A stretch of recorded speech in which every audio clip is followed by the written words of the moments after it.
Hi friends, welcome back to my channel. ಇವತ್ತು sambar powder ಹೇಗೆ ಮಾಡೋದು ಅಂತ ನೋಡೋಣ. ಬೇಕಾಗಿರೋ ಸಾಮಗ್ರಿಗಳೆಲ್ಲ ಇದು ಒಂದೊಂದಾಗಿ ನೋಡೋಣ. ನಾನು ನೆನ್ನೆನೆ ಮೆಣಸಿನ್ಕಾಯಿ ಧನಿಯ ಎಲ್ಲ ಬಿಸಿಲಿಗೆ ಚೆನ್ನಾಗಿ ಒಣಗಿಸಿ ಇಟ್ಕೊಂಡಿದ್ದೀನಿ. 2 kg ಧನಿಯಾ, 2 kg ಮೆಣಸಿನ್ಕಾಯಿ ತಗೊಂಡು ಬಿಸಿಲಿಗೆ ಒಣಗಿಟ್ಕೊಂಡು ಇದೆಲ್ಲ ನೀಟಾಗಿ ಕ್ಲೀನ್ ಮಾಡಿ ಇಟ್ಕೊಂಡಿದ್ದೀನಿ. ಜೀರಿಗೆ, ಮೆಣಸು, ಉದ್ದಿನಕಾಳು, ಹೆಸರುಬೇಳೆ, ಕಡಲೆಬೇಳೆ, ತೊಗರಿಬೇಳೆ, ಸ್ವಲ್ಪ ಚಕ್ಕೆ, ಸಾಸಿವೆ, ಲವಂಗ, ಅಕ್ಕಿ, ಅರಿಶಿನ, ಮೆಂತ್ಯಕಾಳು, ಧನಿಯಾ, ಮೆಣಸಿನ್ಕಾಯಿ, ಸ್ವಲ್ಪ ಕರಿಬೇವಿನ ಸೊಪ್ಪು ಇಷ್ಟು ತಗೊಂಡು ನಾವು ನೀಟಾಗಿ ಹುರ್ಕೋಬೇಕು.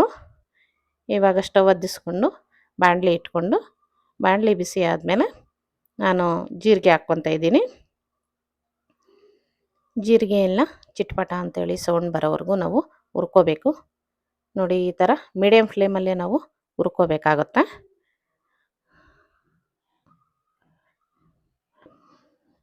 ನಾವು ಮೊದಲೇ ಇದನ್ನೆಲ್ಲ ನೀಟಾಗಿ ಕ್ಲೀನ್ ಮಾಡಿ ಇಟ್ಕೋಬೇಕು ಕಾಳುಗಳೆಲ್ಲ. ಆವಾಗ ಎಲ್ಲ ಹುರಿದು ಒಂದೇ ಪ್ಲೇಟಲ್ಲಿ ಆಗುತ್ತೆ. ಇವಾಗ ಮೆಣಸು ಹಾಕ್ಕೊತಾ ಇದ್ದೀನಿ. ಮೆಣಸು ಅಷ್ಟೇ ಚಿಟ್ಪಟ ಅಂತೇಳಿ ಇದಾಗೋವರೆಗೂ ಹುರ್ಕೋಬೇಕು.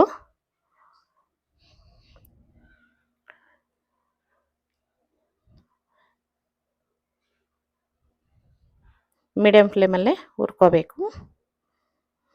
ಈಗ ಸಾಸಿವೆ ಹಾಕ್ಕೊತಾ ಇದ್ದೀನಿ.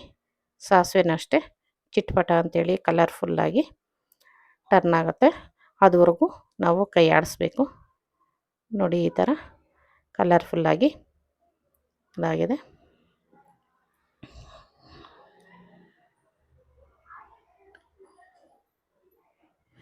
ಇವಾಗ ಉದ್ದಿನಕಾಳು ಹಾಕ್ಕೊತಾ ಇದ್ದೀನಿ. ಉದ್ದಿನಕಾಳನ್ನು ಅಷ್ಟೇ ಕಲರ್ಫುಲ್ ಬರೋವರೆಗೂ ನಾವು ಇದೆಲ್ಲ ಹುರಿಬೇಕು. ನೋಡಿ, ಈ ಥರ ಕಲರ್ಫುಲ್ಲಾಗಿ ಬಂದಿದೆ.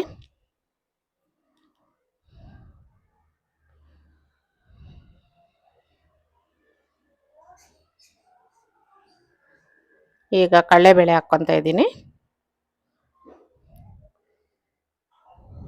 ನಾನು ಇದೆಲ್ಲ ಒಂದು ಚಿಕ್ಕ ಲೋಟದಲ್ಲಿ ಅಳತೆ ತೊಗೊಂಡಿದ್ದೀನಿ. 1 kg ಧನಿಯಾಗೆ 1 kg ಮೆಣಸಿನ್ಕಾಯಿ ಹಾಕ್ಕೋಬೇಕು ಸಾಂಬಾರು ಪೌಡ್ರಿಗೆ.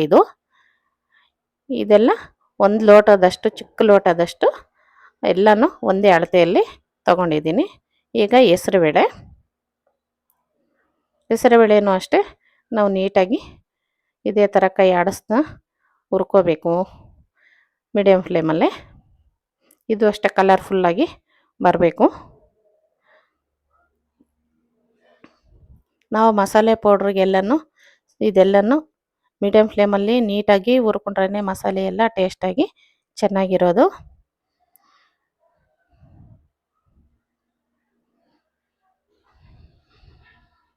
ಈಗ ತೊಗರಿಬೇಳೆ ಹಾಕ್ಕೊತಾ ಇದ್ದೀನಿ. ತೊಗರಿಬೇಳೆನೂ ಇದೇ ಥರನೇ ಹುರ್ಕೋಬೇಕು.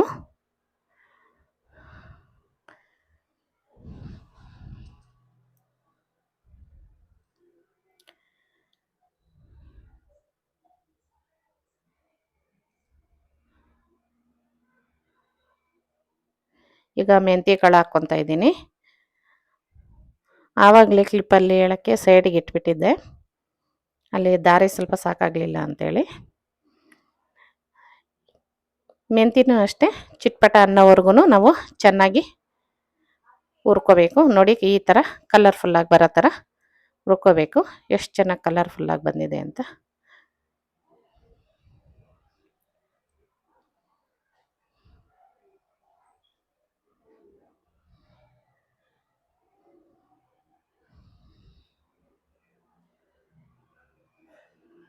ಈಗ ಅಕ್ಕಿ ಹಾಕ್ಕೊತಾ ಇದ್ದೀನಿ.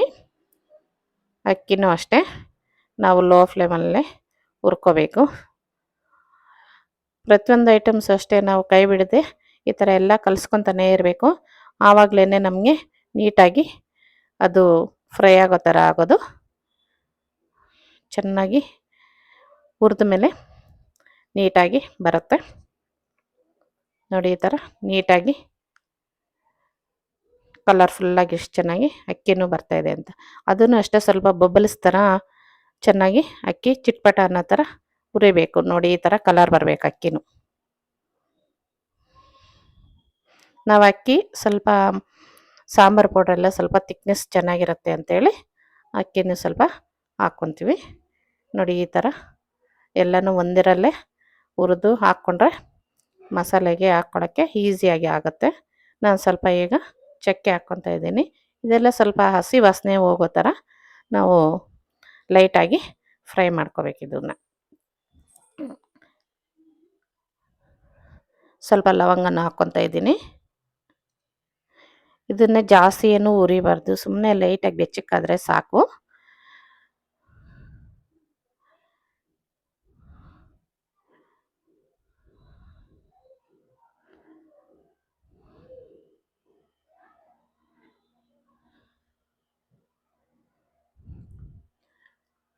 ನಾನು ಒಂದೆರಡು ಇರಡಿ ಅಷ್ಟು ಕರ್ಬೇವಿನ ಸೊಪ್ಪು ತೊಗೊಂಡಿದ್ದೀನಿ.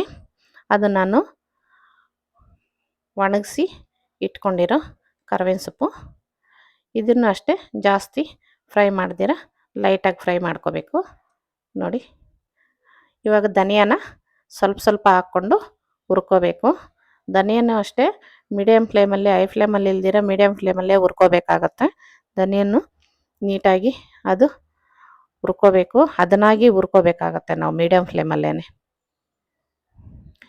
ನಾನು ಸಾಂಬಾರು ಪೌಡ್ರಿಗೆ 1 kg, ಧನಿಯಾಗೆ 1 kg ಮೆಣಸಿನ್ಕಾಯಿ ತೊಗೊಂಡಿದ್ದೀನಿ. ನಾವು ಖಾರ ಸ್ವಲ್ಪ ಕಮ್ಮಿ ತಿನ್ನೋದು ಅಂತೇಳ್ಬಿಟ್ಟು ನಾನು ಅರ್ಧ kg ಬೇಡಿಗೆ ಮೆಣಸಿನ್ಕಾಯಿ, ಅರ್ಧ kg ಖಾರದ ಮೆಣಸಿನ್ಕಾಯಿ ತೊಗೊಂಡಿದ್ದೀನಿ. ನಿಮಗೆ ಖಾರ ಜಾಸ್ತಿ ಬೇಕು ಅಂದವರು ನೀವು 3/4 kg ಖಾರದ ಮೆಣಸಿನ್ಕಾಯಿ ತೊಗೊಂಡು 1/4 kg ಬೇಡಿಗೆಕಾಯಿ ತೊಗೊಳ್ಳಿ. ಕಲರ್ಫುಲ್ಲಾಗಿ ಚೆನ್ನಾಗಿರುತ್ತೆ ಸಾಂಬಾರು ಪೌಡ್ರು. ನಾನು ಅರ್ಧ ಮೆಣಸಿನಕಾಯಿ ಖಾರದ್ದು, ಅರ್ಧ ಬೇಡಿಗೆಕಾಯಿ ತೊಗೊಂಡು ಹಾಕ್ಕೊಂಡಿದ್ದೀನಿ. ಯಾವಾಗಲೂ ಅಷ್ಟೇ ಸಾಂಬಾರು ಪೌಡ್ರಿಗೆ ನಾವು 1 kg ಧನಿಯಾಗೆ 1 kg ಮೆಣಸಿನ್ಕಾಯಿ ಹಾಕ್ಕೋಬೇಕು. ಆವಾಗ ನಾವು ಈ ಪದಾರ್ಥಗಳೆಲ್ಲ ಹಾಕ್ಕೊಂಡಿರ್ತೀವಲ್ಲ ಅದಕ್ಕೆ ಸರಿಯಾಗಿ ಖಾರ ಸರೋಗುತ್ತೆ.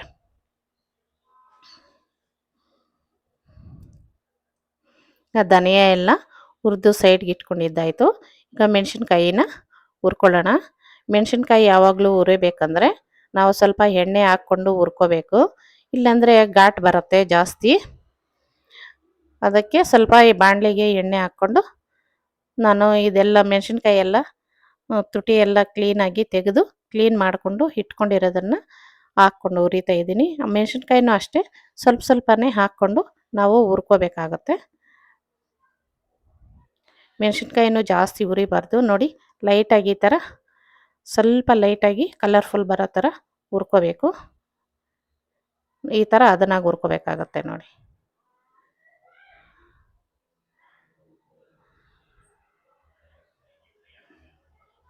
ಪ್ರತಿಯೊಂದು ಸಲಿನೂ ಅಷ್ಟೇ ನಾವು ಹುರಿಯೋವಾಗ ಸ್ವಲ್ಪ ಎಣ್ಣೆ ಹಾಕ್ಕೊಂಡೇ ಹುರ್ಕೋಬೇಕು ಮೆಣಸಿನ್ಕಾಯಿನ. ಇಲ್ಲ ಘಾಟ್ ಜಾಸ್ತಿ ಆಗುತ್ತೆ, ಮೆಣಸಿನ್ಕಾಯಿ ಖಾರ ಇರುತ್ತಲ್ವ ಅದರಿಂದ.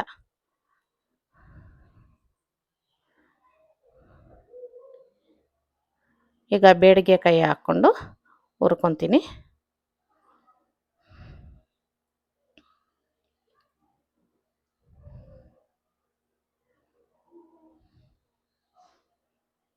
ಇದನ್ನೆಲ್ಲ ನಾವು ನೀಟಾಗಿ ಹುರಿದು ಸ್ವಲ್ಪ ತಣ್ಣಕ್ಕಾದ್ಮೇಲೆ ಮಿಷಿನ್ಗೆ ಹಾಕ್ಸ್ಕೊಂಬರ್ಬೇಕು.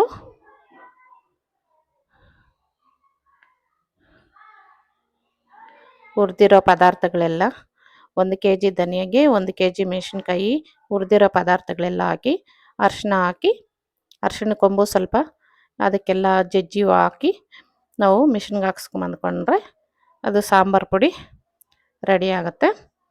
ಈಗ ನಾನು ನೋಡಿ ಬೇಡಿಗೆ ಮೆಣಸಿನ್ಕಾಯಿ ಹುರಿದಿದ್ದಾಯಿತು. ಇದನ್ನು ಅಷ್ಟೇ ನಾವು ಮೀಡಿಯಮ್ ಫ್ಲೇಮಲ್ಲೇ ಹುರ್ಕೋಬೇಕು. ಒಂದು ಅದನ್ನಾಗೇ ಹುರಿಬೇಕಾಗತ್ತೆ.